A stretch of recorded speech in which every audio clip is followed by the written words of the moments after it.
time for a fantasy preview presented to us by DraftKings. We are so excited about our next guest, and I'm sucking up to him just a little bit because I hope he picks my daily lineup. We are joined by one of the most highly esteemed and respected fantasy analysts on the daily level, which is so hot right now in the business. Reid Fowler joining us yet again. You look great. How are you? Good. Thanks, Kay. Like I said, I had to keep up with the Aloha shirt, right? I think that's my theme here. And yeah, it's been great. Quarantine's been interesting, but yeah, we're all healthy here. We're healthy and we're ready to set our lineups for Sunday action. Yeah. We've been doing it all week here on the show. How do you think the pandemic, as you mentioned, and some of that uncertainty is impacting daily fantasy this year? Yeah, I think rookies, for one, right? I mean, rookies getting ready for the season is going to be extremely tough. When you talk about especially wide receivers, that was big in the offseason, right? Big in the NFL draft, that all of these talented rookies in the wide receiver class, not just this year, but in the following years. Let's see how next year happens. That's the big part of it, is that they have to get ramped up. Usually it's the starters, right, where the first couple of weeks is preseason. Now every active person on that roster. And that's why Clyde Edwards-Helaire last night was fantastic, because he comes into a situation and performs extremely well. So rookies, that's a big thing. And then injury news, right? We really have to be keen on the injury news and the updates leading all the way up to kickoff, because if we hear something that happens an hour and a half before kickoff and that we have to switch something up late, that's also something that in terms of what everything is happening in the pandemic, that's what we're going to have to do, especially for daily fantasy. All right, Reid, I need your help. So give us some tips and tricks for people at home that want to fill out their fantasy lineup this weekend. Yeah.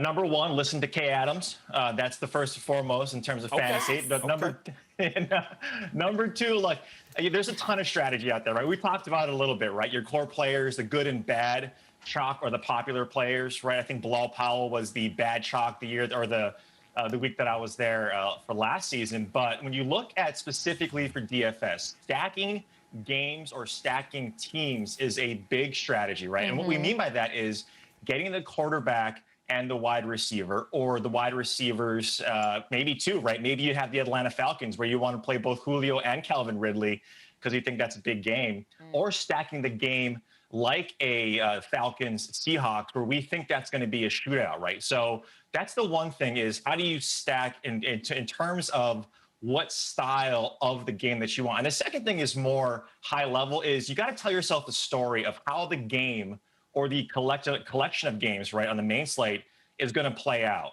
right? If you think that one game is going to be high scoring, or if you think that one game in terms of their game total is too low, like maybe a Jacksonville Colts or Raiders Panthers could be higher scoring, tell yourself that story, and then pick your players or your characters that make that story come true, right? And so there's going to be some players that we're eventually going to talk about that I think for week one, especially because defenses, the consistency on defense, I think we kind of saw it last night a little bit. And then 2011 was the last time we kind of had this weird offseason with the NFL lockout, that defenses just were not good. I mean, they gave up a ton of points. We had some games that were over 70 points, over 50, 60 points in 2011 in week one. And we're probably going to see that for the first couple of weeks this season.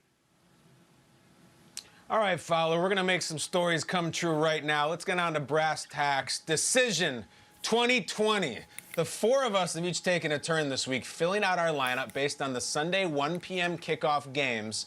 I'm going to present them to you now, and then you tell us which one you like best. First up, at HeyKAdams on Twitter. Her lineup, she took the player we all were hoping to get, and that's Tyrod Taylor, the Chargers quarterback, way over on the left. Went really big on Josh Jacobs, likes him, and then some others, Eckler, Thielen, and so on. It's a good lineup. Next, Nate.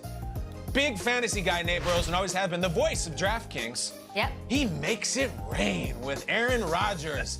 DK Metcalf on Nate's team. Also Dalvin Cook, the Ingram, the Diggs, the Olsen. It's a really good lineup. Now, Peter's going to get really mad if you don't pick his team. Peter's very snobby about this stuff. So here we go. He went with Lamar for 8,100, the reigning MVP. He went the Washington defense at bargain bottom, and then some Josh Jacobs. Zach Moss, the Rook, out of Buffalo. That's an interesting one. And then finally, I just went with the guys I like, the angry runners, the physical guys, week one, to run some tacklers over.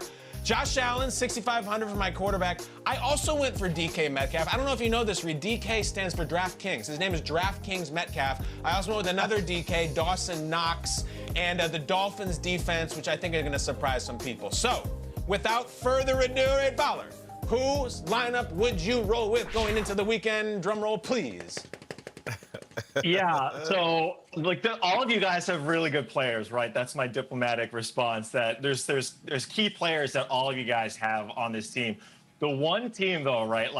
And Kay, I love Tyrod. If you look at Cincinnati, they gave up the most rushing attempts and rushing yards to the quarterbacks last year. So Tyrod is a great play. I never like paying up for quarterback, but Shregs, when you have Devontae Adams in your lineup. He is the best player on this slate. When you talk about just the price tag that you're getting, and this guy, this guy had an average of 11 targets per game.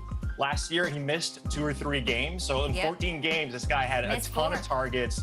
Yeah, and if you look at that Minnesota secondary, you mentioned it, Kay, in that last segment, that defense is going to look a lot different. Trey Waynes isn't there. Xavier Rhodes no longer there. Daniel Hunter's on the IR. Linval Joseph is gone.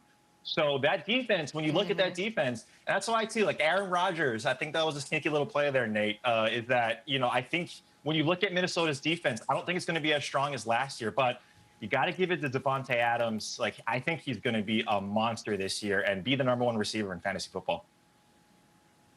Would you stack him with Aaron Rodgers quickly? One sentence answer? Yes. I learned something. I love it. Thank you so much, Reid Fowler. Hey, I learned something else. I know that DraftKings is the official daily fantasy sponsor of the NFL. We're so excited about that relationship as it continues. But you're telling me that this Sunday, new players can play for free? Reid Fowler, is that true? That's wild. You can play for $1 million. That's the top prize with your first deposit. If you are a new player, download the app. You can sign up. Check this out. Use the promo code GMFB. I love it. Reid Fowler, thank you so much for being on the show, even though you didn't pick my team. Here's more from DraftKings.